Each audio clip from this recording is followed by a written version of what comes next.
করে একটা সুন্দরী রমণী ঘরের মধ্যে আনার পরে এখন মায়েরও ভাল লাগে না, বাবারেও ভাল লাগে না, কেমন জানি হয়ে গেল তোমার।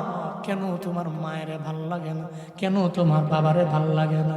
এখন তো বউ আসতে মানে মারে ভুলে যাওয়া লাগবে, কোন ডিকশনারিতে পাই না।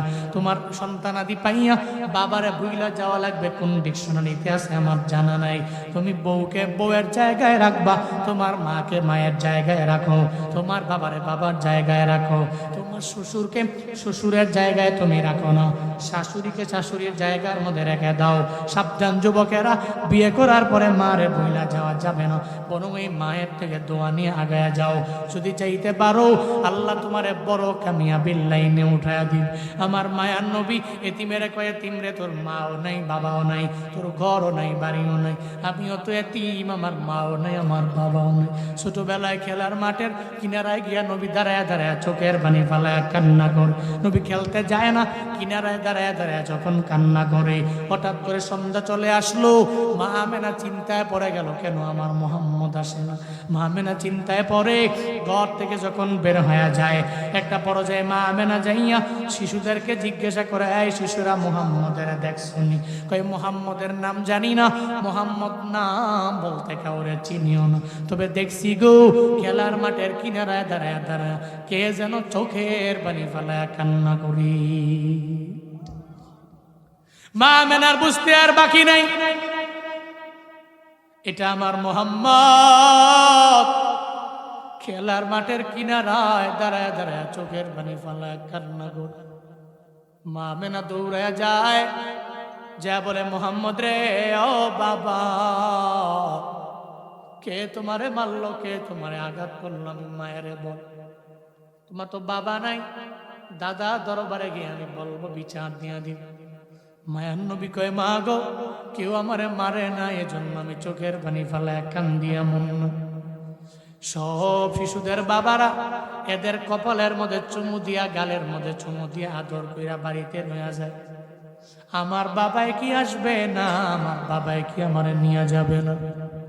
আমার বাবাই কেন আসে না? বাবাই কেন আমার কপালে গালের মধ্যে আমারে কেন চুমু দেয় না?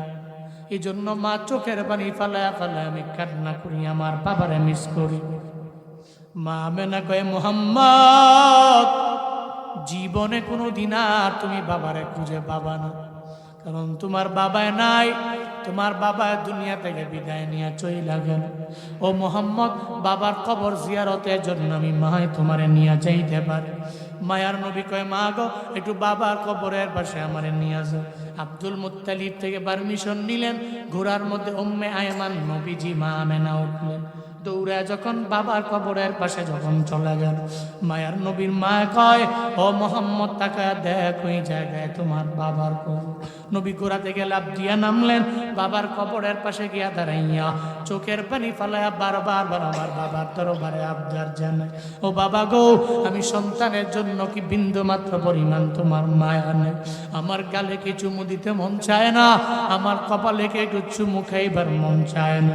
আমার মায়ার নবী বাবা বাবা বইলা কান্দে। ওদিকে মা আমেনা কয়, দেরি করা যাবে না, সন্ধ্যা ঘনিয়ে আসলে ভয় পেয়ে যাবে, আমার বাড়িতে যাওয়া লাগবে, একটু চলো না, দেরি করা যাবে না।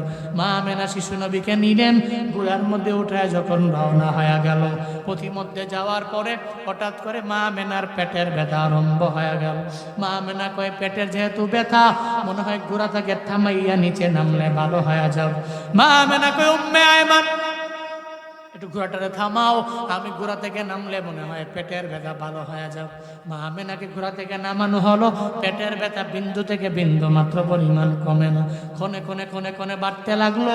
একটা পর্যায়ে কেন যেন মা আমেনা চিন্তায় পড়ে গেলেন, আমার মনে হয় এই পেটের ব্যথা আমার দুনিয়া থেকে বিদায় নিয়ে চলেন যাবো আমি, আমারে নিয়ে যাবে। এই জন্য মা আমেনা কেন যেন মনের মধ্যে চিন্তা চলে আসে, আবার সন্তানের দিকে তাকায়, আবার পেটের ব্যথার যন্ত্রণায় পেটের দিকে তাকায়। একটা পর্যায়ে মা আমেনা যখন নিজের আর ধরে রাখতে পারে না, মনে হয় এই পেটের ব্যথায় ওনাকে দুনিয়া থেকে বিদায় করে দিবি। মা আমেনা কয়, মোহাম্মদ রে, আমার বুকে আয়, আমি মা দুনিয়াতে আসার পরে তোর তোর বিন্দু মাত্র পরিমাণ কদর দিতে পারলাম না। আমি মায়ের তোর স্নেহ করতে পারি নাই রে মুহাম্মদ। ও মুহাম্মদ আয় আয়, আমার বুকের মধ্যে আয়। আমি মায়ের জন্য বদদুয়া করবি না, আমি মায়ের জন্য কান্না করবি না। বাবার আদর না পাইয়া আমি তোমার বাবার কবর জিয়ারতের জন্য আমি ঘোরা করে নিয়ে গেলাম। এখন আমি মায় মনে হয় দুনিয়া থেকে বিদায় নিয়ে চলে যাওয়া। আমার মায়ার নবী কান্দে, চোখের পানি ফালায়া ফালায়া মায়ের দরবারে বারবার বলে, ও মা আমার বাবায় নাই, আমার বাবায় যেহেতু নাই, তুমিও যদি আমার সাইরা যদি দুনিয়া থেকে বিদায় নিয়ে চইলা যাও, আমি আমার বাড়িতে যাওয়ার পরে মা বইলা কারে ডাকবো? আমার বাবা বইলা আমি কারে ডাকবো গো মা? আমি মারেও পাবো না, আমি বাবারেও পাবো না, আমি তোমারেও পাবো না, বাবারেও পাবো না। আমি চোখের পানি ফালায়া ফালায়া সারা জিন্দেগি কান্না করা লাগবে। মা গো বিদায় দিও না, আমার সাইরা তুমি কোথায় যাইও না গো আমার মা। মা আমেনা কয়, সন্তান রে বিদায় দেও, মনে হয় দুনিয়াতে আর থাকা হবে না। একটা পর্যায়ে মা আমেনা যখন দুনিয়া থেকে বিদায় নিয়ে চলে গেল, মায়ার নবী মা আমেনার বুকের মধ্যে শুয়ে শুয়ে চোখের পানি ফালায়া মা বলে কান্না করে। আল্লাহ কয়, নবী গো এতিম বানাইলাম চিন্তা নাই, আমি আল্লাহ আপনার এতিম পাইলাম, আর এতিম থেকে আপনাকে আমি আল্লাহ তো আশ্রয় দিয়া দিলাম। মায়ার নবী উম্মে আয়মানকে ঘোড়ার মধ্যে উঠে যখন নিয়ে রওয়ানা, আব্দুল মুত্তালিব তাকায়া দেখে যাওয়ার সময় 3 জন ঘোড়ার মাধ্যমে পাঠাইলাম, আসার সময় কেন 2 জন, কেন মা আমেনারে দেখা যায় না? আব্দুল মুত্তালিবের বুঝতে বাকি নাই, আমার মুহাম্মদের কপাল বুঝি এত পরিমাণে খারাপ, তার বাবাও নাই, তার মাটাও দুনিয়া থেকে বিদায় নিয়ে চলে গেল।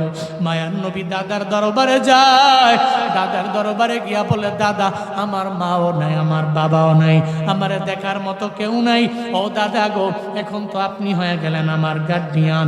দাদা কয়, মুহাম্মদ রে তোমারে শেল্টার দেওয়ার জন্য তো আমি দাদা আছি, আমি তোমারে আশ্রয় দিয়া দিব। আল্লাহ পাক আমার নবীর ওই কথা স্মরণ কইরা দিয়া জানায়া দেয়, আল্লাহ ইয়াজিদিকা ইয়াতীমান ফাআওয়া, আপনাকে এতিম পাইয়া আমি আল্লাহ আশ্রয় দিয়া দিলাম। আপনি ছিলেন পথহারা, আমি আল্লাহ আপনারে পথ দেখাইয়া দিলাম। ও পয়গম্বর চিন্তা নাই, আপনি ছিলেন গরিব, আমি আল্লাহ আপনারে ধনী বানায়া দিলাম, আপনার দাম বাড়ায়া দিলাম, আপনার মর্যাদা আমি আল্লাহ বাড়ায়া দিলাম। চিন্তা করবেন না, টেনশন করবেন না, আমি রব আপনারে কাউসার দিয়া দিলাম। 3 নাম্বার ছেলে ইব্রাহিম। এই ইব্রাহিমে যদি দুনিয়া থেকে বিদায় নেয়, তাহলে আমার কোনো ছেলে দুনিয়ার মধ্যে থাকবে না। ইব্রাহিম অসুস্থ হয়ে পড়ল, ওদিকে নবীর বদনাম কইরা কইরা গাওয়ার মতো তো লোক অভাব নাই, যেমন আবু জাহাল, উতবা, সাইবা, ওয়ালিদ ইবনে মুগিরা। আবু জাহাল কয়, এই উতবা, ওই মুহাম্মদের ব্যাপারে শুনবানি? বলে, কি শোনাইবা, শোনাও। কই, মুহাম্মদের নাম নেওয়ার মতো দুনিয়ার মধ্যে কেউ থাকবে না। আমি আবু জাহালের নাম নেওয়ার মতো লোকের অভাব হবে না। এই উতবা, তোমার নাম নেওয়ার মতো দুনিয়ার মধ্যে লোকের অভাব হবে না। এই সাহেবা, তোমাদের নাম নেওয়ার মতো দুনিয়ার মধ্যে লোকের অভাব হবে না। মুহাম্মদের কোনো সন্তান নাই যে সন্তানগুলো মুহাম্মদের নাম নিবে, মুহাম্মদের নাম ধইরা স্মরণ করবে, তার কোনো ঔরসজাত সন্তান থাকে না। হযরত ইব্রাহিম অসুস্থ হয়ে যাওয়ার পরে আমার মায়ার নবীর মনটা ভেঙে গেল। নবী যেখানে যায় চোখের পানি ফেলায় বারবার রবের দরবারে আবদার জানায়, আল্লাহ গো, আমার ইব্রাহিম রে তুমি নিয়ে যাও না, আমার ইব্রাহিমের হায়াতে বরকত বানায়া দাও। বারবার আবদার জানায়। ওদিকে আমার আল্লাহ তো আমার নবীজির 3টা ছেলে নেওয়ার মাধ্যমে আমার মাওলা আরো বড় দৌলত দিয়া দিবার চায়। আবু জাহাল, উতবা, সাইবা আমার নবীর ব্যাপারে যখন বিরূপ মন্তব্য করে, একটা পর্যায়ে হযরত ইব্রাহিম রে যখন আমার আল্লাহ পাক নিয়ে চলে গেল, 3টা ছেলে আল্লাহ দিলেন, আমার মায়ার নবীর 3টা ছেলে আল্লাহ পাক নিয়ে চলে গেলেন। ওদিকে আবু জাহাল বলে, উতবা, এই সাইবা, এই ওয়ালিদ ইবনে মুগিরা, একটু মুহাম্মদের দিকে তাকায় দেখ, ওই মুহাম্মদ আবতার হয়ে যাবে, নিঃসন্তান হয়ে যাবে, তার নাম নেওয়ার মতো দুনিয়াতে তার কোনো সন্তান দুনিয়াতে রইবে না।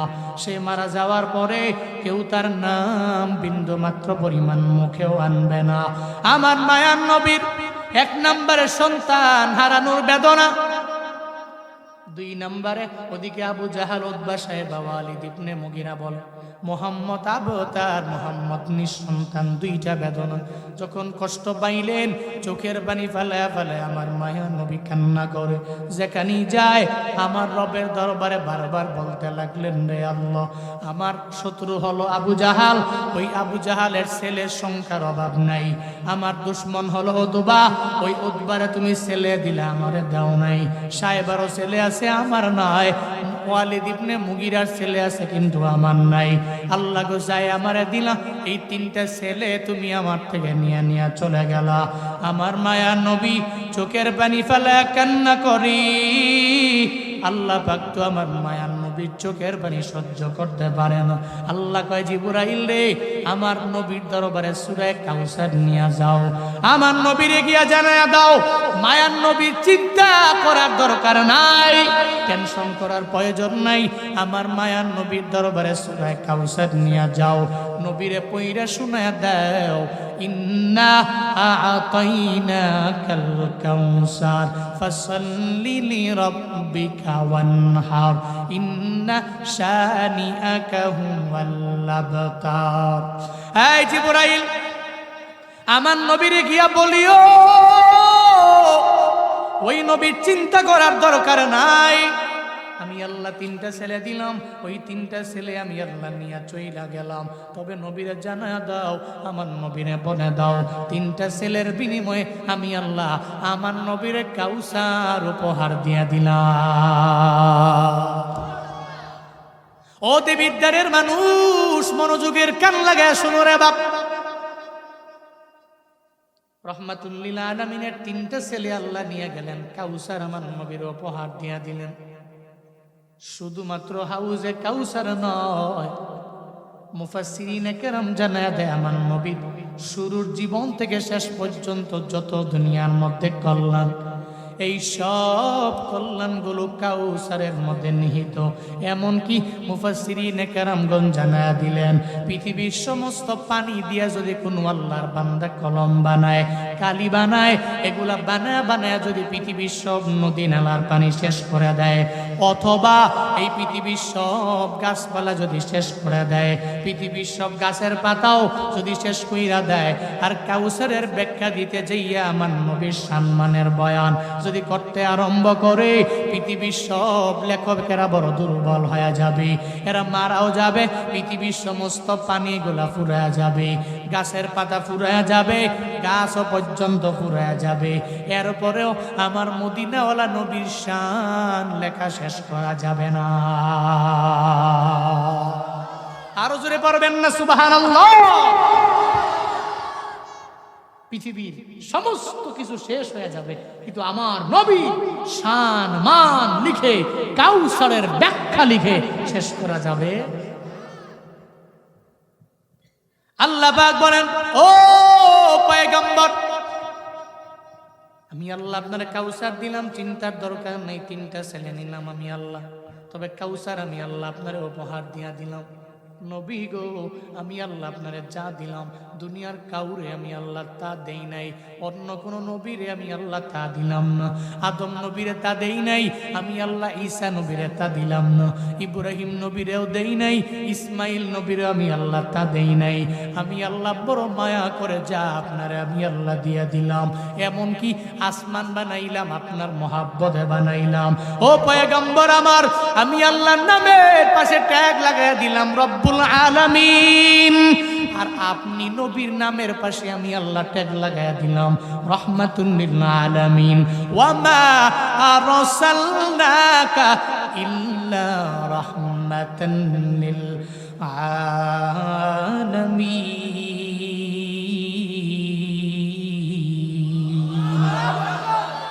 আল্লাহ পাক বলেন, আমি আল্লাহ হলাম আলামিনের রব, আর এই আলামিনের জন্য রহমত করে দুনিয়ার মধ্যে আমি আল্লাহ আপনারে পাঠাইলাম।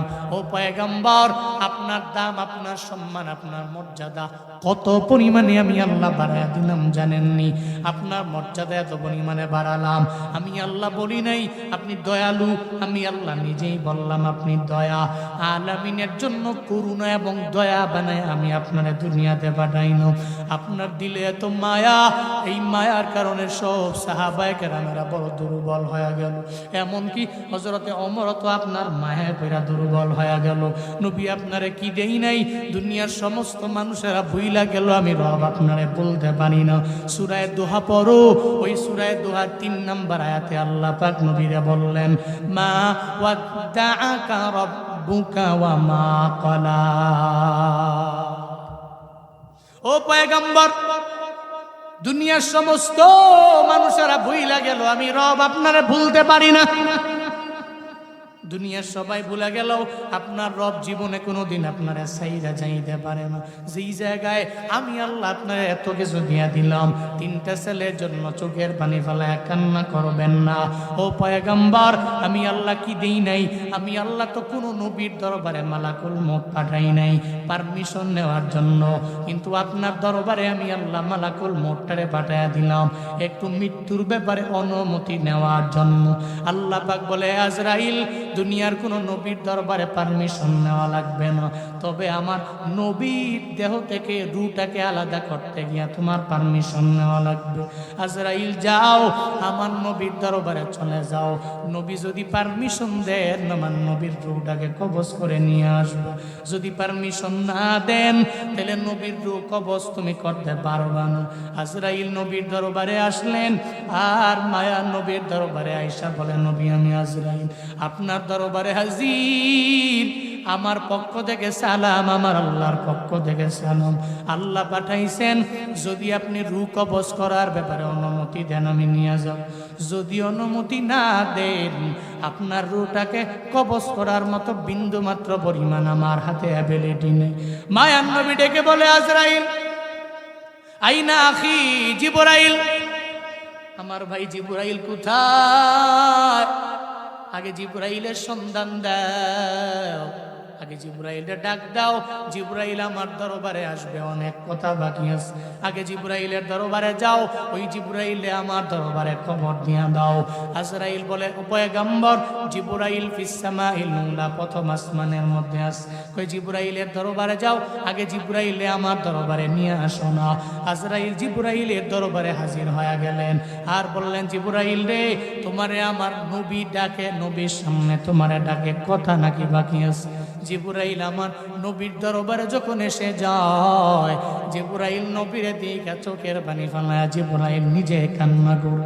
আমার মায়ার নবীও দেখে, দেখার পরে নবীও চোখের পানি ফেলায় কান্না করে। জিবরাইলও কান্দে, ওদিকে মায়ার নবীও চোখের পানি ফেলায় কান্না করে। মায়ার নবী ডেকে বলে, ও জিবরাইল ভাই আমার, তুমি কেন চোখের পানি ফেলায় কান্না করো? আমার বুঝে হয় না। জিবরাইল রে, তোমারও তো মান আমার আল্লাহ বাড়ায়া দিলেন, সমস্ত ফেরেশতাদের লিডার আল্লাহ পাক মায়া করে তোমারে বানায়া দিলেন, কেন তুমি আমারে দেখার পরে চোখের পানি ফেলায় কান্না করো? জিবরাইল কয়, নবী আমার, আমি কেন কান্না করি আপনারে বলবো, তবে আপনি কেন কান্না করেন? আপনি তো চোখের পানি ফেলায় কান্না করার মানে হয় না। আমার রবের এত পরিমাণে প্রিয় আপনি, আল্লাহ পাক বড় মায়া কইরা আপনারে দুনিয়ার মধ্যে পাঠাইলেন পয়গম্বর। দুনিয়ার সমস্ত নবীরা আমার আল্লাহর জন্য বড় পাগল। ও পয়গম্বর, আমার আল্লাহ আপনার জন্য বড় পাগল হয়ে গেল। সব নবীরা আল্লাহর জন্য আশিক হয়ে গেল, আমার আল্লাহ আপনার জন্য নিজেই আশিক হয়ে গেল। পয়গম্বর গো, আপনি চোখের পানি ফেলে কেন কান্না করেন? আমার মানে হয় না, বুঝেও হয় না। মায়ার নবী কয়, জিবরাইল রে, আমি কেন কান্না করি আমি তোমারে পরে বলবো, কিন্তু তুমি চোখের পানি ফালাইয়া কেন কান্না করো তুমি আমারে জানায়া দাও। জিবরাইল ডেকে বলে, ও পয়গম্বর আমার, আমার, আমি আপনারে দেখার পরে চোখের পানি ফেলা কেন কান্না করে জানেননি? দুনিয়ার সমস্ত আম্বিয়া প্রত্যেকের দরবারে তো আমি জিবরাইল গেলাম, আদম নবীর দরবারে আমি গেলাম, হযরত ঈসা নবীর দরবারে আমি গেলাম, ইব্রাহিম নবীর দরবারে গেলাম, ইসমাইল নবীর দরবারে গেলাম। দুনিয়াতে এমন কোন নবী নাই যেই নবীর দরবারে আমি জিবরাইল যাই নাই। তবে সব নবীর দরবারে আমি কারো দরবারে গেলাম 100 বার, কারো দরবারে 500 বার, আর কারো দরবারে আমি গেলাম 1000 বার। কিন্তু পয়গম্বর আপনার দরবারে আল্লাহর পক্ষ থেকে ওহী লইয়া আমি আপনার দরবারে আসলাম 24,000 বার। আমি আপনার দরবারে আসলাম 24,000 বার। কয়বার? একবার নয়, দুবার নয়, 100 বার নয়, 1000, 2000 বার নয় গো নবী আমার। আমি আপনার দরবারে 24,000 বার আমার রবের পক্ষ থেকে আসলাম। আপনার চাঁদ মাখা চেহারা আর জীবনে আমি দেখতে পারবো না, এই জন্য আমি চোখের পানি ফেলায় বিরহের বেদনায় কান্দি নবী গো, এই জন্য আমি চোখের পানি ফেলায় কান্না করি। আবার মায়ার নবীরে বলে, ও পয়গম্বর আমি কেন কান্না করি এটা আপনার জানার দরকার নেই। জীবনে আপনারে আর দেখতে পাবো না, আপনার চেহারা দেখে আমার জীবনটারে ধন্য বানাইতে পারবো না, এই জন্য আমি কান্দি। কিন্তু আপনি চোখের পানি ফেলায় কেন কান্না করেন আমারে বলবেননি? মায়ার নবী ডেকে বলে, ও জিবরাইল ভাই আমার, আমি কেন কান্না করি জানো নি? আমি আমার ফাতেমার জন্য চোখের পানি ফেলায় কান্না করি না। আমার ফাতেমা আমার কাছে কত পরিমাণে প্রিয় জানো নি রে জিবরাইল?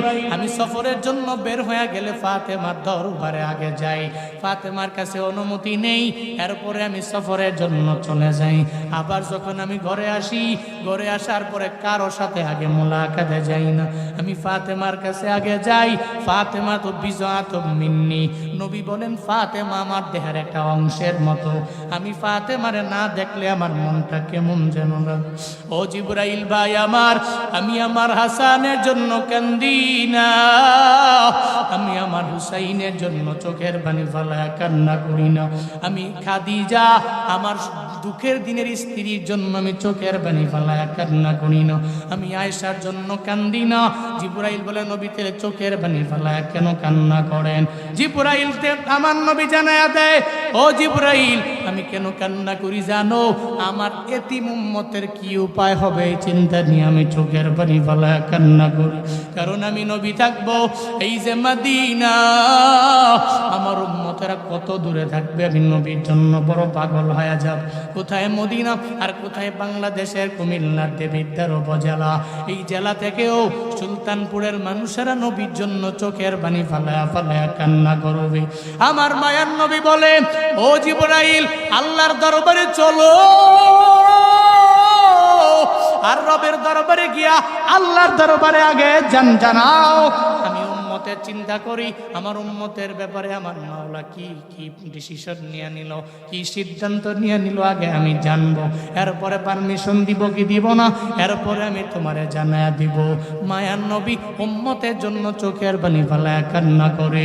ও উম্মতেরা, নবীর কাহিনী শুনে যদি একটু চোখের পানি ফেলায় কান্না করতে পারো, খোদা কা কসম করে বলি এই এক ফোঁটা চোখের পানি এত পরিমাণে দাম হয়ে যাবে, এর সম্মান আল্লাহর কাছে এত, এর মর্যাদা আমার মাওলার দরবারে এত, কত ফায়দা হবে জানো নি?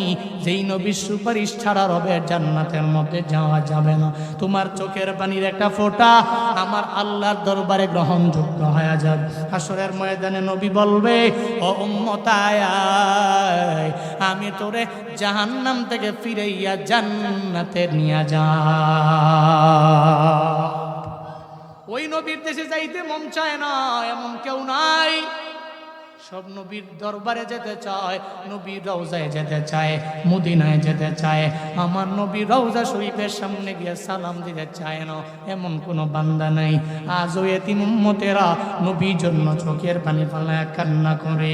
ও বান্দারা, মক্কায় যেতে চাও না, মদিনায় যেতে চাও না, এমন কোনো বান্দা এখানে খুঁজে পাওয়া যাবে না। এই যে ময়দানে আসলেন, কিছু বয়ান শুই না বাড়িতে চলে যাবেন। ময়দানে আসছেন যারা, কারা কারা মক্কায় যেতে চান, মদিনায় যেতে চান, আরাফাতের ময়দানে যাবেন। আমার নবী যেই এলাকাগুলোতে হাইটা হাইটা যে এলাকাগুলো দামি বানাইলো ওই এলাকায় যায় নিজের জীবনটারে ধন্য বানাইবেন কারা কারা? এক কথায় ওমরার জন্য হজের জন্য মনের মধ্যে ইচ্ছা আছে কার কার? দুইটা হাত তুইলা আমার আল্লাহকে দেখায়া দি।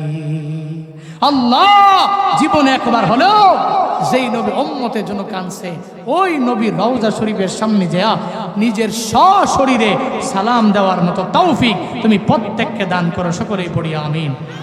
আরো জোরে পড়েন আমিন। আর একটু আওয়াজ করে আমিন।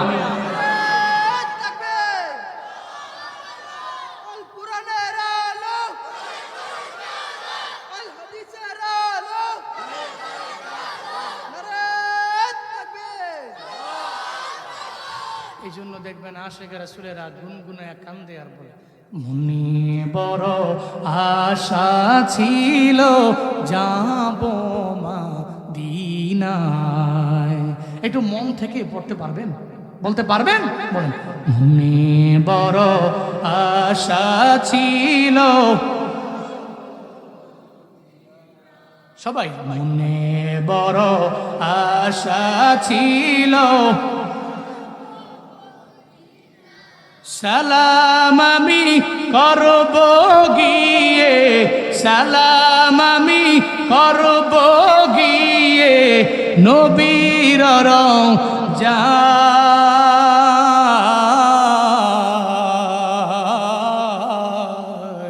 মনে বড়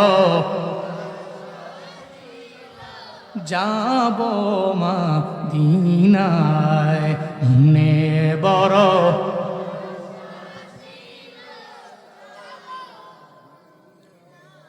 আরব সাগর পারি দিব নাইকো আমার তরি পাখি নয় তো উড়ে যাব জানাতে ভর করি। আরব সাগর পারি দিব নাইকো আমার তরি পাখি নয় তো উড়ে যাব জানাতে ভর করি। আমার আশায় আছে সম্বল নয়, আশায় আছে সম্বল নয়, করি কেউ পায়।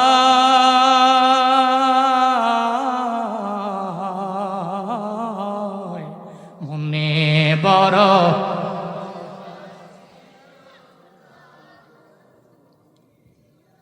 মনে বড় আশায় আছে, মনে বড়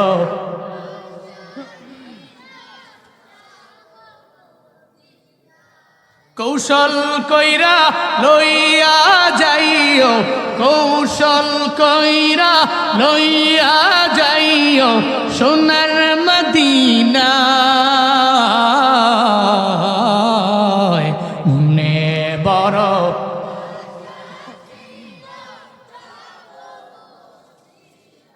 মনে বড় আশায় আছে,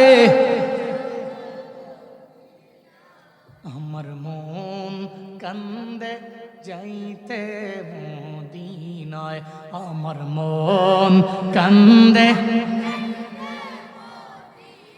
কন্যা, আমার মন কান্দে যাইতে। গরিব আমি বাংলায় বাড়ি, গরিব আমি বাংলায় বাড়ি, কেমনে যাব মদিনায়। আমার মন কান্দে, আমার মন কান্দে যাইতে মদিনায়, আমার মন কান্দে। অনেক টাকাওয়ালা আছে, বাড়ির মালিক আছে, গাড়ির মালিক আছে, দুনিয়াতে এমন কোন দেশ নয় ভ্রমণের জন্য যায় নাই, কিন্তু কপাল কত খারাপ, মক্কায় যেতে পারে নাই, মদিনায় যেতে পারে নাই। কত টাকাওয়ালা আছে রে, আল্লাহ তো মক্কা মদিনায় যাদের নেয়, টাকা যাদের আছে নেয় বান্দা এমন না। আল্লাহ বান্দার টাকা দেখে না, জমিন দেখে না। মক্কা মদিনায় যাওয়ার জন্য অনেক বেশি টাকা প্রয়োজন বাবা, এমন না। আল্লাহ যারে কবুল করে ওরে দইরা মক্কা মদিনায় নিয়ে যায়, ঠিক কিনা? সাত সাগরের পারে দাঁড়াইয়া পিঁপড়া চোখের পানি ফালাইয়া রবের দরবারে আবদার জানায়। হযরতে জালালউদ্দিন রুমি রহমাতুল্লাহ আলাইহি জানায়া দেয়, একটা পিঁপড়া সাত সাগর পরে কিনারায় বসে বসে কান্দে, মালিক রে আমারে কি মক্কায় নিবানা, আমারে কি মদিনায় নিবানা, একটু কি মক্কায় নিবানা, আমারে কি মদিনায় নিবানা, নবীর রওজার পাশে কি আমারে নিয়ে যাবানা। একটা পিঁপড়া চোখের পানি ফালায় কান্না আমার মাওলার দরবারে বড্ড পছন্দ হয়ে গেল। আল্লাহ কয়, কবুতর রে আমি আল্লাহ তোরে ডানা দিয়ে দিলাম উড়ার জন্য, ও কবুতর যাও আর তোর পায়ের মধ্যে পিঁপড়াটারে নিয়ে নাও, আর এই পিঁপড়াটারে আমি রবের ঘর নবীর রওজা দেখায়া দাও। কবুতর গেছে, কবুতর গিয়া পিঁপড়ার সামনে কয়, এই পিঁপড়া বিমান রেডি কেন ওড়স না? আল্লাহু আকবার পড়বেন না, জোরে পড়বেন না মারহাবা। পিঁপড়ারে কয়, কি রে বিমান তো রেডি, ওঠোস না কে? পিঁপড়া কামড় দিছে পায়ে, কবুতর পিঁপড়ার মনের আশা পূরণ করে দিছে, মক্কা মদিনা ঘুরায়া আবার নিজের জায়গায় আইনা বসে আছে। হযরত ইদ্রিস কান্দলবী রহমাতুল্লাহ আলাইহি একজন বড় মুহাক্কিক ওলির নাম, বড় একজন মুসান্নিফ, তাফসীরে মাআরিফুল কুরআনের দ্বিতীয়বারের মুসান্নিফ ইদ্রিস কান্দলবী রহমাতুল্লাহ। উনি বলেন, আমি মক্কায় যখন হজের জন্য গেলাম, আমি যাওয়ার পরে দেখি রে বাইতুল্লাহর মধ্যে, বাইতুল্লাহ যাওয়ার পরে আমি দেখি আমার এলাকার একটা গোয়াল, গোয়াল চিনেন, গরুর দুগ্ধ দহন করে এগুলা বিক্রি করে। একটা গোয়ালের দিকে তাকায়া দেখে একটা হাজির বেশ ওই গোয়ালে নিয়ে নিল, সুন্দর মাথার মধ্যে বিড়া লাগায়া, জুব্বা লাগায়া, আবার উপর দিয়ে আবায়া লাগায়া, লাল রুমাল লাগায়া, ডান হাতের মধ্যে দামি একটা ফ্লাক্স, আর বাম হাতের সন্তানটাকে নিয়ে নিয়া আমার এলাকার গোয়ালটায় মক্কার হাজিদের গাওয়া খাওয়া। হাতে দামি একটা ফ্লাক্স আর বাম হাতে নিজের সন্তান লইয়া বাইতুল্লাহ হাজিদেরকে মেহমানদারি করে গাওয়া খাওয়ায়। ইদ্রিস কান্দলবী কয়, আমি তো অবাক, আরে করছে কি? এই মেহমানদারি এখনো বাইতুল্লাহ আছে। আল্লাহ তাদেরকে ওমরা করার মতো তৌফিক দিয়েছেন, হজ করার মতো তৌফিক দিয়েছেন, যাওয়ার মতো তৌফিক দিয়েছেন। আপনারা দেখেছেন, যাওয়ার পরে দেখবেন যে ফ্লাক্স নিয়ে ওয়ান টাইমের কিছু একটু পিচ্ছি পিচ্ছি পিচ্ছি পিচ্ছি নিয়ে এরপর বলবো, ইয়া আল্লাহ হাজ্জি গাহওয়া গাহওয়া গাহওয়া, ইয়া আল্লাহ হাজ্জি শাই জানজাবি, আদার চা অথবা গাহওয়া, এদের গালফের ফেমাস গাহওয়া এবং তামার, এগুলো হচ্ছে এদের ফেমাস, এরা খায়। বাইতুল্লাহ হাজিদেরকে মেহমানদারি করায়। তো ইদ্রিস কান্দলবী কয়, কি রে গোয়াল কেমনে আইছে? আবার আইছে কি হাজির ভাবসাব লয়া, লাল রুমাল নিয়া, আবার মাথায় বিড়াল, বড় জুব্বা পইরা, সঙ্গে ছেলেও আছে, আবার এক হাতে দামি একটা ফ্লাক্স নিয়ে গাওয়া খাওয়ায়। যায় কয়, কি রে তুই এনে কেমনে আইছ? তুই তো গোয়াল, গরুর দুগ্ধ দহন করে কয় টাকা পাও? তুই তো কোটিপতি না, টাকাওয়ালা না, তুই কেমনে আইছ? সঙ্গে সঙ্গে গোয়াল জানায় দে, ইদ্রিস কান্দলবী রে, আমার টাকায় আমার আনে নয়, আমার জমি আমার অনেক বেশি আছে, ওই জমির পাওয়ারে আমি আসি নাই রে। রবের বাইতুল্লাহর প্রেম, নবীর প্রেম আমারে বাইতুল্লাহ নিয়ে আসছে।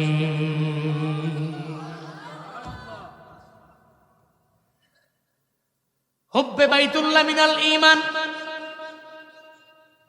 বাইতুল্লাহর প্রেম অন্তরে রাখিও।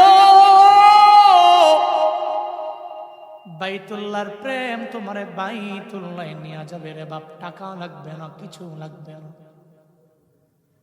ইদ্রিস কান্দলবী কয়, আমি অবাক, এই গোয়াল কেমনে আসলা, ঘটনা বলো না।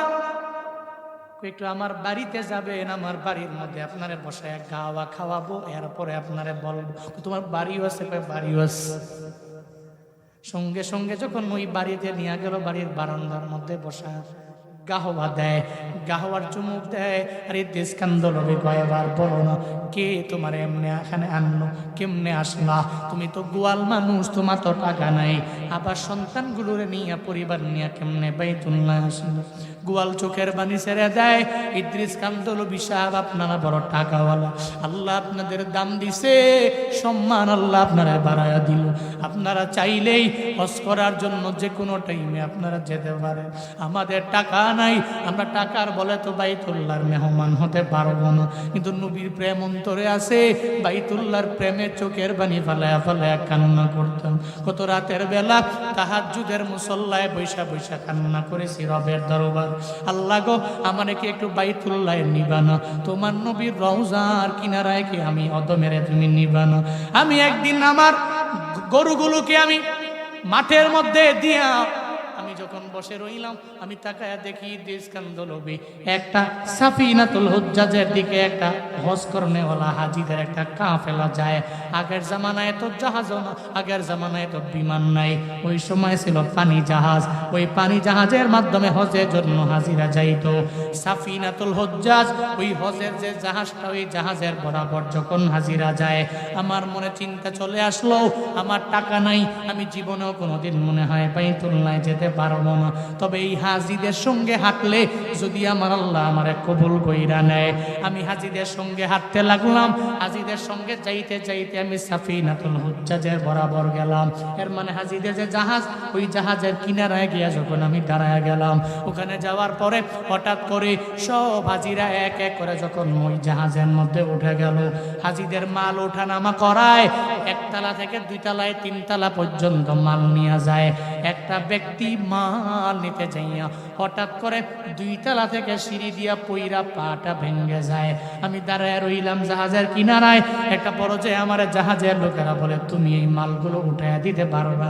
আমি মনে মনে ভাবলাম, একটু হাজিদের মেহমানদারি করলে মনে হয় আল্লাহ খুশি হয়ে যাবে, অথবা এই হাজিদের মাল যদি আমি উঠাইয়া দেই, একটু কেরিং করে দেই, তাইলে তো মনে হয় আমার আল্লাহ আমার প্রতি রাজি হয়ে যাবে। ইদ্রিস কান্দলবিরা বলেন, আমি এটা বলার পরে দেরি করলাম না, আমি জাহাজের মধ্যে উঠলাম। সঙ্গে সঙ্গে ওই জাহাজের মধ্যে আমি মাল উঠাইতে লাগলাম। একতলা থেকে দোতলা, দোতলা থেকে তিনতলা পর্যন্ত হাজিদের আমি সাহায্য করতে লাগলাম।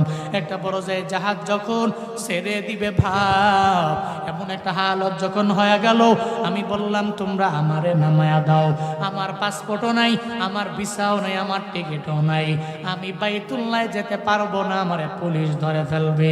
একটা পর্যায়ে এমন হলো, হঠাৎ করে একটা হাজি অসুস্থ হয়ে গেল, আমারে বলল, তুমি আমার সেবা করতে পারবে না।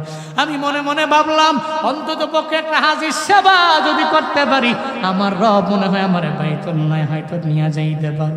একটা না একটা ওসিলায় আমার রব আমার নবীর রওজার কিনারায় নিয়ে যাইতে পারে।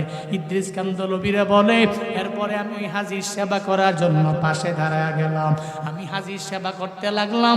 একটা পর্যায়ে সেবা করতে করতে জাহাজও ছেড়ে দিল, আমি নামতেও পারলাম না। আমাকে সঙ্গে করে নিয়ে যখন জেদ্দার সাগরের পারে নিয়ে গেল, হঠাৎ করে জাহাজ থামলো।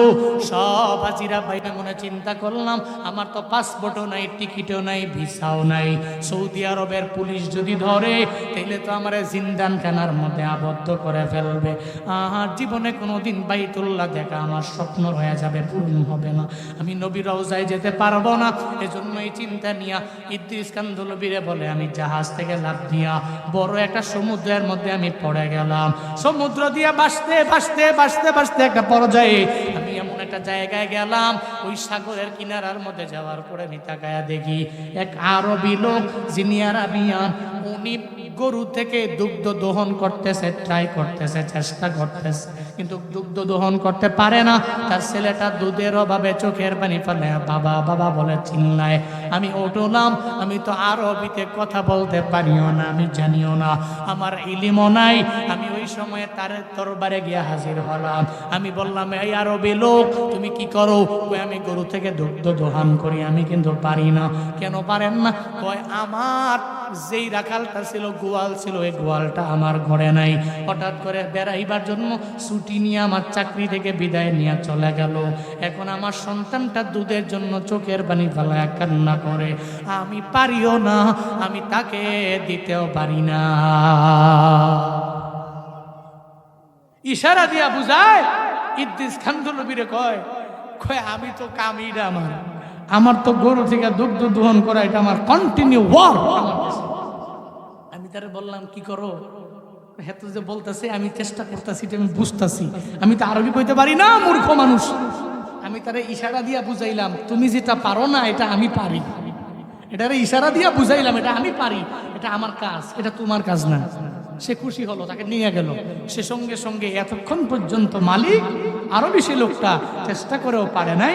এরপরে আমি যাইতে দেরি, সঙ্গে সঙ্গে আমি চেষ্টা করলাম, কিছুক্ষণ আমি বালতি ভরা দুগ্ধ দহন করে তাকে যখন দিলাম, তার ছেলেকে সে খাওয়ালো। সে আমার প্রতি খুশি হয়ে গেল। আমাকে জিজ্ঞেস করলো বাড়ি কই তোমার? আমি কই আমার বাড়ি তো এনো না, ভারত উপমহাদেশে বাড়ি আমার। এত দূরে বাড়ি কেমনে এসো? পাসপোর্ট নাই, ভিসা নাই, কিচ্ছু নাই। ইশারা দিয়ে আমি সব তারে বুঝাইতে লাগলাম। আমি তারে বললাম বাইতুল্লাহরে মোহাব্বত করি, নবীর রওজার প্রেম আমারে মনে হয় এখানে নিয়ে আসছে। সুবহানাল্লাহ জোরে পড়বেন না? আর একটু আওয়াজ করে পড়বেন না মারহাবা। বাইতুল্লাহর প্রেম আমরা নিয়ে আসছে। তো সেই লোক বলতেছে আমি চাই আমার বাড়ির যত গরু আছে, যত উট আছে, এই সমস্ত উট এবং গরুর ম্যানেজার তোমাকে বানায় দেব। হ্যাঁ কয় আগে আমার একটু বাইতুল্লাহ যেতে দেন, আমি বাইতুল্লাহ যাব। কয় না তুমি একা কেন? Without any passport, without any visa. কেন? ভিসাও থাকবে, পাসপোর্ট থাকবে, টিকিট থাকবে। তুমি আমার গরু ওটের ফার্মের ম্যানেজার হবা। তোমাকে ম্যানেজার বানাবো, তোমাকে পাসপোর্ট তৈরি করার টাকা দিব, ভিসা তৈরি করার টাকা দিব, টিকিটের টাকা দিব। তুমি একা নও, তোমার সন্তানাদি, তোমার পরিবার সবাইকে আমার সৌদি আরবে ওয়েলকাম। তোমার জন্য একটা বাড়ি দিব, শুধু খালি তোমার কাজ হইলো আমার গরু এবং উটগুলো দেখে রাখবা, তুমি এগুলার ম্যানেজার। কয়েক কপাল তো খুইলা গেছে। ইদ্রিস কান্ধলবি আমার নবীর প্রেম আমার বাইতুল্লাহ নিয়ে আসছে, আমার নবীর রওজায় নিয়ে আসছে। আমি বাড়িতে গেছি, আমার পাঠায় দিছে। আমি পাসপোর্ট বানায়, ভিসা বানায়, টিকিট পিড়া আমার সন্তানগুলো নিয়ে, পরিবার নিয়ে এখানে থাকি। এখন মাঝে মাঝে সময় যখন পাই, আমি কাজের ফাঁকে ফাঁকে বাইতুল্লাহ মেহমানদারকে যে মেহমানদারি করি। সুযোগ পাইলে নবীর রওজায় যাই, এখানে আমার জীবনটা কাটায়া দিব। নবীর রওজায় গিয়া সশরীরে সালাম দিই। চিল্লা পড়া যাবে না মারহাবা। কান্ধলবি কয় তোমার টাকা নাই, বাড়ি নাই, গাড়ি নাই, তোমার কিচ্ছু নাই, তোমারে কি নিয়ে আসলো? কয় আমার বাইতুল্লাহর প্রেম, নবীর রওজার প্রেম। আমি গুনাহগার গরিবের বাইতুল্লাহ নিয়ে আসছি। বাইতুল্লাহ যাইতে টাকা লাগে না। ওই যে বলতেছি না, কান টানলে মাথা আসে কত কথা। মদিনাওয়ালা নবীর সঙ্গে সঙ্গে জিবরাইলে জানায়া দেয়, জিবরাইল আগে আমার নবীর আল্লাহর দরবারে যাও না, উম্মতের ব্যাপারে কি চিন্তা নিয়ে নিছে আমার আল্লাহর দরবারে যাও। আগে রবের দরবার থেকে কি বলে ডিসিশন শুনে আসো, এরপরে রূহ কবজ করার ব্যাপারে অনুমতি দিব কি দিব না, এরপরে আমি বলবো। জিবরাইল আল্লাহর দরবারে গেলেন, আল্লাহকে যা বলে, আল্লাহ গো আপনার নবী তো রূহ কবজ করার ব্যাপারে অনুমতি দেয় না। কি বলে আমার নবী? উম্মতের ব্যাপারে আমার নবী চিন্তায় পড়ে গেল।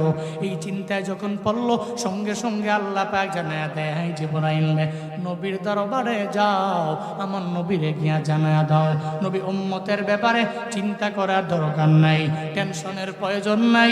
আমার নবী দুনিয়া থেকে বিদায় নিয়ে চলে যাওয়ার পরে নবীর উম্মতের জিম্মাদারির দায়িত্ব আমি আল্লাহ দুনিয়ার কোনো মানুষের হাতের মধ্যে দিব না। আমি নবীর উম্মতের দায়িত্ব নিজেই আমি আল্লাহ নিয়ে নিলাম। শুধু তাই না, আমার নবীরে জানায়া দাও নবী উম্মতের ব্যাপারে বিন্দুমাত্র পরিমাণ চিন্তা করার কোনো দরকার নাই, প্রয়োজন নাই, টেনশন করার প্রয়োজন নাই। হাসরের ময়দানে আমার নবীর আগে, নবীর উম্মতের আগে কেউ জান্নাতে যেতে পারবে না। কত পাওয়ার জানুনি ওই নবী পাইয়াছে, নবীর সুন্নতের উপরে আমল করতে পারল না রে বাবা। ওই নবীকে, নবীর কাহিনী শুই না চোখ দিয়ে একটু পানি তুমি ফালাইতে পারো নাই। সিন্নিকার দ্বারা খাইলা ওই মোল্লাটাই তো বাবা তুমি চিনলা না, যেই নবীর জন্য আল্লাহ পাক তোমার আমার দাম এত পরিমাণে বাড়ায়া দিলেন। আল্লাহ যেদিন জান্নাত বানাইছি, ওই জান্নাত বানায়া আল্লাহ জান্নাতের দরওয়াজার মধ্যে একটা ফেরেশতাকে রাখলো আর বলল, ফেরেশতা এই জান্নাতের দরওয়াজার মধ্যে তুই থাকবি, আর তুই থাকবি আমার নবীর জন্য অপেক্ষায় পড়ে থাকবি। যেদিন আমার নবী আসবে, নবীর উম্মতেরা যাবে, ওদিন দরওয়াজা ওপেন করে দেওয়া হবে। আমার নবীর আগে আর নবীর উম্মতের আগে কেউ জান্নাতের মধ্যে ঢুকতেও পারবে না। হাসরের ময়দানে নবী উম্মতের জন্য চোখের পানি ফেলায়া ফেলায়া যেদিন কান্না করবে, আল্লাহ পাক বলবে, ও নবী আমার মাথা উঠান, আর যে উম্মতের মন চায় এদের সুপারিশ কইরা কইরা আপনি জবের জান্নাতের মধ্যে নিয়ে যান। ওদিন মায়ার নবী উম্মতদেরকে বাইসা বাইসা জান্নাতের দরওয়াজার সামনে নিবে। যাওয়ার পরে দেখবে দারোয়ান দাঁড়ানো। দারোয়ান বলবে, কে আপনি? আপনারে চিনলাম। কই আমি কে জানো না? আমি হলাম আমার আল্লাহর দোস্ত পয়গম্বর। আমার উম্মতগুলো নিয়ে আমি দরওয়াজার সামনে হাজির হয়ে গেলাম। ওদিন দারোয়ান বলবে, ও পয়গম্বর আমার, আমার জান্নাতে স্বাগত।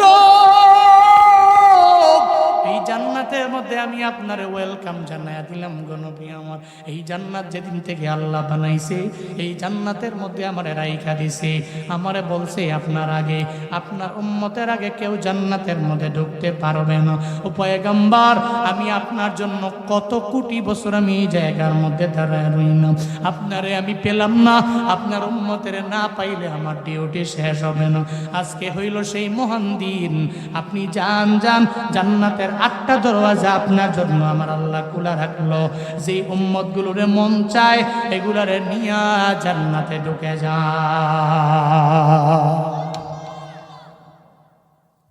আল্লাহ কয়, নবী আমার কি আপনারে দেই নাই? কি দেই নাই? 3টা ছেলে দিলাম, আমি আল্লাহ নিয়ে চলে গেলাম। আপনার দাম আমি আল্লাহ বাড়াইয়া দিলাম, আপনার ইজ্জত বাড়াইয়া দিলাম, আপনার সম্মানটা আমি মাওলা এত পরিমাণে বাড়াইয়া দিলাম। শুধু তাই না রে বাপ, আল্লাহ পাক নবীর দাম, নবীর দোয়া কিভাবে কবুল করে নিছে জানুনি? মায়ার নবী রহমাতুল লিল আলামিন একদিন তাহাজ্জুদের মুসল্লায় বসে বসে রবের দরবারে আবদার জানায়, আল্লাহ গো, এই মক্কার 2জন কুখ্যাত কাফের আছে, একজনের নাম আবু জাহাল আর একজনের নাম হলো ওমর। এই 2জনের একজন রে আমার ইসলামের জন্য লাগবে, কালেমার জন্য লাগবে। এটা মায়ার নবী যখন আল্লাহর দরবারে আবদার জানায়, তাহাজ্জুদের মুসল্লার দোয়া আমার মাওলা জীবনে ফিরাইয়া দেয় না। তাহাজ্জুদের মুসল্লার দোয়া আমার রব ফিরাইয়া দেয়। আর যদি ওই জায়গায় নবী দোয়া করে তাহলে তো নূরুন আলা নূর। নবী দোয়া করছে ওই জায়গায়, আল্লাহকে বলছে, আল্লাহ 2জনের একজন রে তুমি কালেমা পড়ে মুসলমান হওয়ার মতো তৌফিক দাও। একজন হচ্ছে ওমর আর একজন হচ্ছে আবু জাহাল। এই 2জনের একজন রে আমার লাগবে। এই জন্য মাঝে মাঝে সব জায়গায় গেলে বলি, তাহাজ্জুদের অভ্যাস করবেন। জীবনে বিপদে পড়লে 2 রাকাত 4 রাকাত 6 রাকাত নামাজ পড়েন, তাহাজ্জুদের মুসল্লায় বসে যান, আল্লাহর দরবারে আবদার জানান, আল্লাহ গো, আমার টাকা নাই, আমার বাড়ি নাই, আমার গাড়ি নাই, আমি গরিব, বিপদে পড়ছি, মুসিবতে পড়ছি। বন্ধুরে জানাইলে বন্ধুই সুযোগ বুঝে কূপ দেওয়ার চেষ্টা করে, কিন্তু রবকে যদি তাহাজ্জুদের মুসল্লায় জানানো যায়, খুদা কা কসম, ওই বিপদ থেকে উত্তরণের পর একজন বের করে দিবে। তিনি কে? আরো জোরে বলেন না কে? এই জন্য জীবনে উন্নতি সাধন করতে হলে তাহাজ্জুদের নামাজের কোনো বিকল্প। পৃথিবীতে এমন কোন ওলি আছে যে ওলি তাহাজ্জুদের নামাজ ছাড়া ওলি হয়েছে? পৃথিবীতে এমন কোন ওলি নাই। যে সমস্ত ওলিরা তাহাজ্জুদের নামাজ ব্যতি রেখে ওলি হয়েছে, যারা তাহাজ্জুদের নামাজ পড়েছে তারা আল্লাহর ততটা ঘনিষ্ঠ হয়ে গেছে। জোরে পড়বেন না সুবহানাল্লাহ। নবীজি দোয়া করলেন, আল্লাহ হয়তো আবু জাহাল আর না হয় ওমর, এই 2জনের একজন আমি চাই। ওদিকে ওমরে ফারুকে আজম যখন আবু জাহালের সঙ্গে মিটিং এর মধ্যে বসে যায়। আবু জাহাল বলে, ওই মুহাম্মদের দেহ থেকে কে গর্দানটাকে আলাদা কইরা আমার হাতের মধ্যে দিতে পারবা? ওমর তরবারি নিয়ে দাঁড়ায় যায়। ওমর বলে, আমি যাব, আমি পারবো। আমি মুহাম্মদের দেহ থেকে গর্দানটাকে আলাদা কইরা তোমার উপহার দিয়া দিব। জোরে পড়বেন না নাউজুবিল্লাহ। কি দিবা আমারে? কয় 100 উটনি। কত উটনি? 100 উটনি উপহার দেওয়া হবে। হযরতে ওমর বলে, আমি তরবারি নিয়ে রওনা হয়ে গেলাম। ওমর তরবারি নিয়ে দৌড়ায় আমার মায়ার নবীর দেহ থেকে গর্দানটাকে আলাদা করে দেওয়ার জন্য। যখন দৌড়ায় যায়, পথিমধ্যে যাওয়ার পরে ওমরের বোন ফাতেমা, ওই ফাতেমার কণ্ঠের তিলাওয়াত শুইনা বড় মায়ায় পড়ে গেল। যায় কয়, বোন আমার, কোন কণ্ঠ দিয়া তিলাওয়াত করো, কোন জায়গায় গেলে তিলাওয়াত শোনা যাও? ওই তিলাওয়াত শুনতে পারবা না যতক্ষণ কালেমা না পড়বা, তিলাওয়াত শুনতে পারবা না। ওই কোন দরবারে যাওয়া লাগবে? ওই আমার মদিনাওয়ালা নবীর দরবারে যাওয়া লাগবে। নবীর দরবারে যদি যাও, তাহলে কালেমা পড়ে মুসলমান হইলে কোরআনটারে তুমি শুনতে পারবা। হযরতে ওমর বলে, ওই মুহাম্মদের দেহ থেকে গর্দানটাকে আলাদা করার জন্য আমি রেডি হয়ে গেল। কিন্তু এরপরে ফাতেমার কণ্ঠের তিলাওয়াত শুনে আমি বড় ভক্ত হয়ে গেলাম। আমি রওনা হয়ে গেছি। একটা পর্যায়ে যখন দরওয়াজার সামনে বরাবর গেলাম, মায়ার নবীর সামনে, নবী গোপনে গোপনে ওদিনও দাওয়াত দেয়, প্রকাশ্যে দাওয়াত দেয় না। মায়ার নবীর সামনে মাত্র 11 জন সাহাবা সামনে বসে নবীর বয়ান শুনে। 11 জন সাহাবা বসতে পারলো। হযরতে ওমর নাকি তরবারি নিয়ে নবীর দেহ থেকে গর্দানটাকে আলাদা করার জন্য নবীর দরওয়াজার দিকে দৌড়াইয়া আসতেছে। সাহাবায়ে কেরাম বলে, পয়গম্বর, আপনাকে যদি ওমর মেরে ফেলে, তাহলে তো আর জীবনে কোনোদিন আমি আপনারা দেখতে পারবো না, আমরা পারবো না। ও নবী, আপনি গোপনে একটা কক্ষের মধ্যে চলে গেলে ওমর আপনারে পাবে না। যখন এভাবে বলতে লাগলো, আমার রাহমাতুল লিল আলামিন জানা দেয়, চিন্তা করিও না, টেনশন করিও না ও সাহাবায়ে কেরামেরা, আমার ওমর আমাকে মনে হয় মারার জন্য আমার দরওয়াজায় আসেন। আমি গত রাতে তাহাজ্জুদের মুসল্লায় দাঁড়ায় রবের দরবারে আমি আবদার জানাইলাম, আল্লাহ গো, আমার হয়তো ওমর লাগবে, না হয় আবু জাহালের আমার চাই, আমার লাগবে। এই দুইজনের একজনের তুমি কালেমার জন্য কবুল করে নাও। আমার মনে হয় রে, আমার আল্লাহ আমার দোয়াটা ফিরাইয়া দেয় নাই। ও সাহাবায়ে কেরাম, আমার ওমরের জন্য দরওয়াজা ওপেন করে দাও, দরওয়াজা ওপেন করো, ওমরের তরবারি নিয়ে আমার সামনে আসতে দাও। হযরতে ওমর যখন দরওয়াজা ওপেন করা হলো, নবীর সামনে যখন যায় বলে, নবী গো, এই তরবারিটা আমি আপনার নিচে রেখে দিলাম, আপনাকে মারার জন্য আমি চলে আসলাম। কিন্তু নবী গো, তিলাওয়াত শুই না কেন যেন ভক্ত হয়ে গেল। এখন তিলাওয়াত করতে গেলে আমার কালেমা পইরা মুসলমান হওয়া লাগবে, দেরি করা যাবে না, আমারে পড়ায়া দেন লা ইলাহা ইল্লাল্লাহ মুহাম্মাদুর, জিকির করি লা ইলাহা ইল্লাল্লাহ, সবাই লা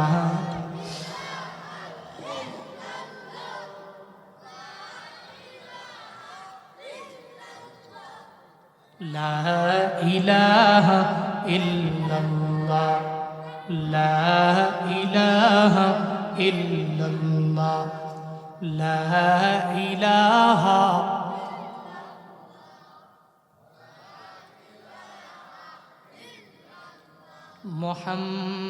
মুহাম্মাদুর রাসূলুল্লাহ।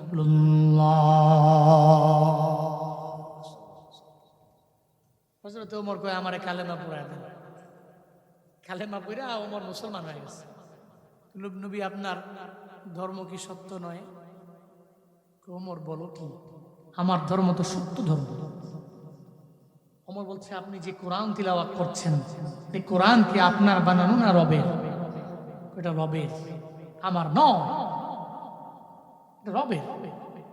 তাহলে নবী গোপনে দাওয়াত কেন? আজকে দেখে প্রকাশ্যে দাওয়াত চলবে। সুবহানাল্লাহ, জোরে পড়বেন না। গোপনে দাওয়াত কেন আজকে প্রকাশ্য? 11 জন সাহাবা আমাকে দেন। 11 জন সাহাবা নিয়ে হযরতে ওমর বাইতুল্লাহর কাছাকাছি গিয়ে 11 জন সাহাবারে 2টা মিছিলের দল করলেন। হযরত ওমর তরবারি নিয়ে এদের সামনে দাঁড়ালেন, তাকবীর দিতে লাগলেন, নারায়ে তাকবীর। আবু জাহাল কয়, যারে দ্বারা বুঝ সারামু হেরে দি বুঝে ধরে লাইছে, হেরে পাঠাইলাম 100 উটনি দিব, নবীর গর্দান না উপহার দিব। উমা হেদি গর্দান দিবে দূরের কথা, উল্টা দি কালেমা পইরা মুসলমান হইয়া ওমর সামনে গিয়া দাঁড়ায়া দুইটা মিছিলের সামনে বলতেছে, আমি তরবারি নিয়া ওমর দাঁড়ালাম, এই মক্কার কাফেরেরা কে আছো, তোমার সন্তান গুরুরে এতিম করবা, আমি ওমরের সামনে পারলে আয়। কে আছো, তোমার মা বাবারে সন্তান হারা করবা, পারলে আমি ওমরের সামনে আয়। কে আছো, নিজের স্ত্রীকে বিধবা করবে, আমি ওমরের সামনে আয়। আজকে যে আসবা, তোমার স্ত্রীকে বিধবা করব, তোমার সন্তানগুলোকে এতিম বানাবো, তোমার আব্বা আম্মাকে সন্তান হারা করব, আমি ওমরের সামনে আসবা, দেহ থেকে গর্দানটাকে আলাদা করতে আমি ওমর দেরি করব না। চিল্লে কি একবার পড়া যাবে আল্লাহু আকবার। নবীজি কিনারে দাঁড়ায় দাঁড়ায় মুস্কি মুস্কি হাসে। আল্লাহ কয়, নবী গো 3টা ছেলে দিলাম, মিয়া চইলা গেলাম, চিন্তা কইরেন না, আমি রব আপনারে কাউসার দিয়া দিলাম। 3টা ছেলে দিলাম, নিলাম, কি হয়েছে? কাউসার তো দিয়া দিলাম। কাউসার দ্যাট মিন্স আমি আপনার সম্মান মর্যাদা, আপনার দোয়া যেখানে যা করলেন সব কবুল করে নিলাম। এমনকি দুনিয়াতে এমন কোন নবী নাই যেই নবীরে আমি আল্লাহ মেরাজে নিয়ে গেলাম। হযরতে মূসা নবী আল্লাহর সাথে কথা বলে কম না বেশি? কথা কয় কেন? কম না বেশি? এত কথা কয়। একদিন আল্লাহর জিজ্ঞেস করে, আপনি কি ঘুমান না? কি কয়? কই এত বড় আসমান, এত বড় জমিন, এগুলো সব দেখভাল করেন, ঘুমান না? আমার বনি ইসরাইল একটা সম্প্রদায়, ইটারে ট্যাকেল দিতে গিয়ে আমি মূসা শেষ।